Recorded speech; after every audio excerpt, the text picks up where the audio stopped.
अस्सलाम वालेकुम। SMTV global के साथ मैं हूं आमना अनफाल। सबसे पहले न्यूज़ हेडलाइंस।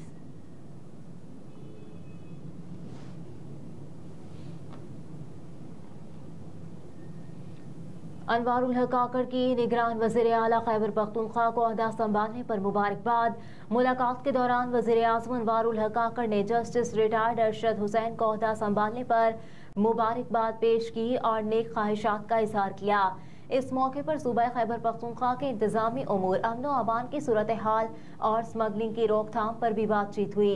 निगरान वज़ीर आज़म अनवारुल हक काकड़ ने कहा कि उम्मीद है सूबे आज़ादाना और शफाफ इंतखाबात में इलेक्शन कमीशन की मुआवनत में अपना आईनी किरदार अदा करेंगे।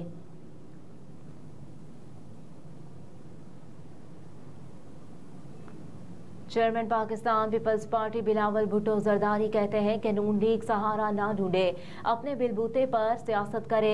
मिठी में प्रेस कॉन्फ्रेंस करते हुए chairman peoples party Bilawal Bhutto ने कहा कि हम बेनज़ीर भुट्टो की ख्वाब पूरा करना चाहते हैं। पीपल्स पार्टी ने थर में काम करके दिखाया।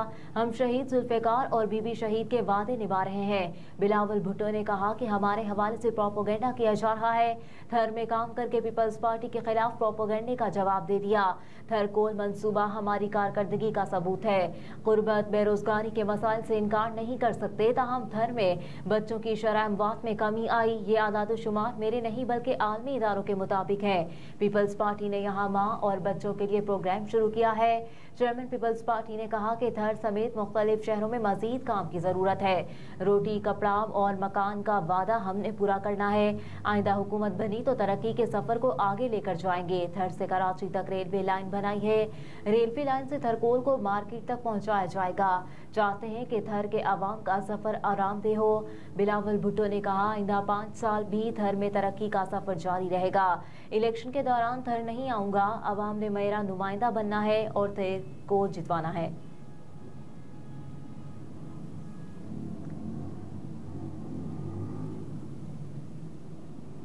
जस्टिस तारिक महमूद ने केसेस में इल्तवा मांगने पर लतीफा सुना दिया। अदालत में कह गए।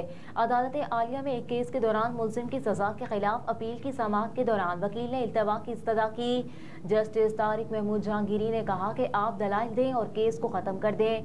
क्यों इल्तवा मांग रहे हैं? वकील ने कहा कि मैं बिल्कुल दलाइल देने को तैयार हूँ, लेकिन मैं गलती से केस फाइल बेंच नंबर 2 में भूल आया हूँ। इस्लामाबाद हाई कोर्ट के जस्टिस तारिक महमूद जहांगीरी ने कहा कि आपकी इस बात पर एक लाहौर के वकील साहब का लतीफा याद आ गया। जस्टिस तारिक महमूद ने कहा कि लाहौर के एक वकील के बारे में मशहूर था, वो केसेस में इल्तवा लेने के माहिर हैं। वकील साहब इल्तवा के बाद अगली समाअत पर अदालत पहुंचे तो अदालत ने कहा दलाइल दें। वकील धीमे अंदाज में बोले सारी रात तैयारी की, सुबह फाइल बच्चा गलती से बैग में लेकर स्कूल चला गया, इल्तवा दे दें।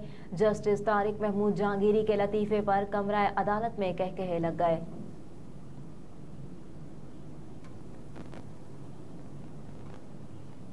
साबिक स्पीकर असद कैसर 2 रोज़ा जिस्मानी रिमांड पर एंटी करप्शन के हवाले। तहरीक इंसाफ के रहनुमा और साबिक स्पीकर कौमी असम्बली असद कैसर को judicial remand magistrate Mohammad Khalil Khan की अदालत में पेश किया गया, जहां एंटी करप्शन ने 10 रोज़ा जिस्मानी रिमांड की इस्तदा की, जिसे अदालत ने मुस्तरद कर दिया और 2 रोज़ा जिस्मानी रिमांड मंजूर कर लिया।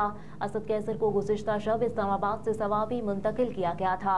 उन पर गजू खान मेडिकल कॉलेज सवाबी के लिए तिब्बी आलात की खरीदारी में करप्शन करने का इल्जाम है। साबिक स्पीकर कौमी असम्बली असद कैसर को 3 नवंबर को बनीगाला में उनकी रिहाइशगाह से पुलिस और एंटी करप्शन ने गिरफ्तार किया था। दूसरी जानिब अदालत पेशी के मौके पर असद कैसर ने मीडिया से गुफ्तगू करते हुए कहा हम अच्छे की उम्मीद रखते हैं, बाकी जो अल्लाह को मंजूर हो। मैं तहरीक इंसाफ में हूँ और रहूंगा।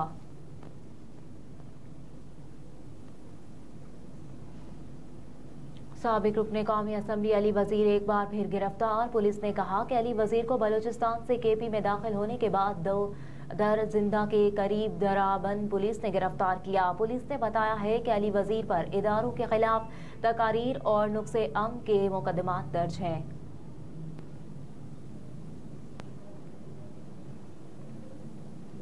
अमीर जमात इस्लामी पाकिस्तान सिराजुल हक ने कहा कि फ़लस्तीन सिर्फ फ़लस्तीनियों का मसला नहीं बल्कि अकीदे, नज़रिए और ईमान का मसला है।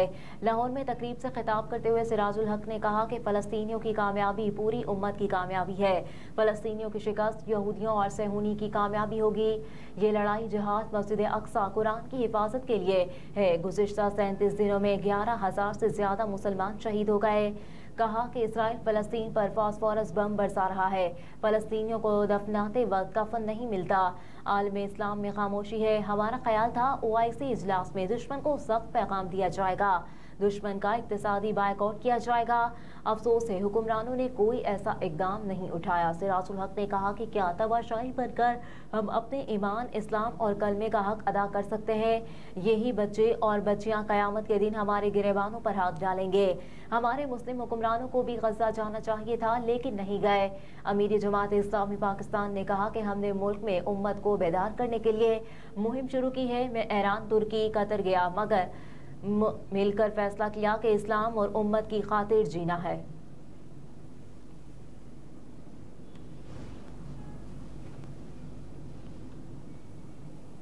सुप्रीम कोर्ट ने ज़बानी मुआहदे पर रिलीफ देने की इस्तदा मुस्तरद कर दी। चीफ जस्टिस पाकिस्तान की सरबराही में 3 रुकनी बेंच ने ज़मीन के ज़बानी मुआहदे से मुतालिक दरख्वास्त पर समाअत की, जिसमें सुप्रीम कोर्ट ने ज़बानी मुआहदे पर रिलीफ देने की इस्तदा को मुस्तरद कर दिया। चीफ जस्टिस काजी फायज़ ईसा ने रिमार्क्स देते हुए कहा कि ज़बानी मुआहदे की कोई कानूनी हैसियत नहीं। पंजाब में ज़मीन के मुआहदे को बहुत ज़्यादा लटकाया जाता है। ज़बानी मुआहदों का दरवाज़ा हमें अब बंद करना होगा। लोगों ने भी अराज़ी पर मुआहदे करना छोड़ दिए हैं। लोग समझ चुके हैं कि वकला ऐसे केसेस 20 साल तक लटका देते हैं। चीफ जस्टिस ने कहा कि दरख्वास्त गुजार मुआहदा भी ज़बानी करता है और रिलीफ भी अदालत से मांगता है। चीफ जस्टिस ने इस्तफसार करते हुए कहा कि क्या ज़बानी मुआहदा करके कुरान पाक की आयत की खिलाफ वर्जी नहीं हुई? कुरान पाक की तालीमात के मुताबिक भी मुआहदा ज़बानी नहीं तहरीरी होता है। अदालत ने कहा दरख्वास्त गुजार मुकर्ररा मुद्दत में तयशुदा रकम जमा करवाने में नाकाम रहा। दरख्वास्त गुजार मोहम्मद रफीक ने 4 एकड़ अराजी खरीदने के लिए 152 मिलियन रुपए का मुआहदा किया था और 2 माह में दरख्वास्त गुजार सिर्फ 15 मिलियन रकम अदा कर सका।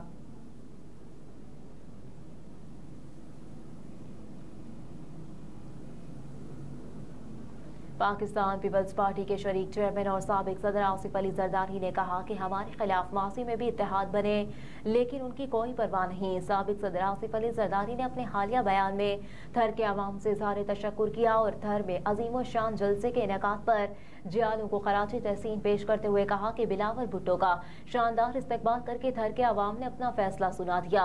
साबिक सदर ने कहा कि थर के अवाम अपनी बहन मोहतरमा बेनज़ीर भुट्टो शहीद को नहीं भूले।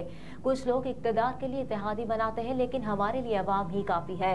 आसिफ अली जरदारी ने मजीद कहा कि पीपल्स पार्टी के खिलाफ माजी में भी इत्तेहाद बने लेकिन उनकी कोई परवाह नहीं। कायद अवाम जुल्फ़िकार अली भुट्टो शहीद का फलसफा अवाम के कदमों में सियासी जन्नत है।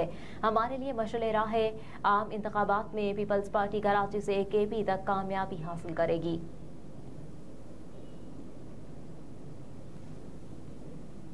आवाम को एक बार फिर बिजली का झटका देने की तैयारी की जाने लगी। मुल्क भर में बिजली 1 रुपये 30 पैसे मजीद महंगी होने का इम्कान। नेपरा बिजली कंपनियों की दरख्वास्त पर आज 3 बजे समाअत करेगा। बिजली महंगी होने की सूरत में सार्फिन पर 22 अरब 56 करोड़ रुपए का इजाफी बोझ पड़ेगा। कैपेसिटी पेमेंट की मद में 12 अरब 12 करोड़ रुपए मौसूल करने की दरख्वास्त दी गई है। इसी तरह नेपरा आज मुरम्मत और ऑपरेशन की मद में 4 अरब 61 करोड़ रुपए इजाफी वसूल करने की दरख्वास्त पर समाअत करेगा। बिजली चोरी और लाइन लॉसेस की मद में 6 अरब 61 करोड़ रुपए वसूल किए जाएंगे, जबकि बिजली के सिस्टम के इस्तेमाल की मद में 10 अरब 24 करोड़ रुपए सार्फिन की जेबों से निकालने का मंसूबा है।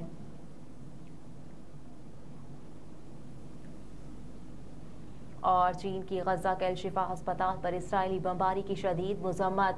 चीनी वज़ारत ख़ारजा की तर्जुमान मॉर्निंग ने प्रेस कॉन्फ्रेंस के दौरान इज़हार ख़याल करते हुए कहा कि गजा में इंसानियत का कत्ल आम हो रहा है। मशरिक़ वस्ता में जंग बंद होनी चाहिए।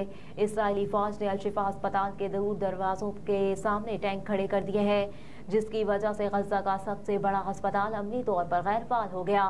अस्पताल में बिजली और ऑक्सीजन न होने से 6 नौमौलूद और 9 दीगर मरीज दम तोड़ गए हैं। इजरायली स्नाइपर अस्पताल में मौजूद मरीजों को निशाना बना रहे हैं। इजरायली हुकूमत का अस्पताल खाली करने का हुक्म देते हुए कहना है कि अल-शिफा अस्पताल पर कंट्रोल से शुमाली गजा के 50% हिस्से पर कब्जा हो जाएगा। अस्पताल के बच्चों के ICU यूनिट का इंतजाम संभालने वाले बरतानवी इदारे ने बताया कि बहुत ज्यादा बीमार बच्चों को कहीं और मुंतकिल करना पेचीदा अमल है। फलस्तीनी वजारत सेहत के मुताबिक इस वक्त अल-शिफा अस्पताल के अंदर 650 मरीज, 500 अमले के अफराद और 2500 के करीब बेघर अफराद मौजूद है। गजा के तकरीबन तमाम ही अस्पताल अमली तौर पर बंद हो चुके क्योंकि वहाँ ना अद्वियात है ना बिजली, इमारतें तो तबाह हो चुकी। हेडलाइंस आप जान चुके, इसके साथ ही न्यूज स्टूडियो से फिल वक्त इतना ही। आप देखते रहिए SMTV ग्लोबल।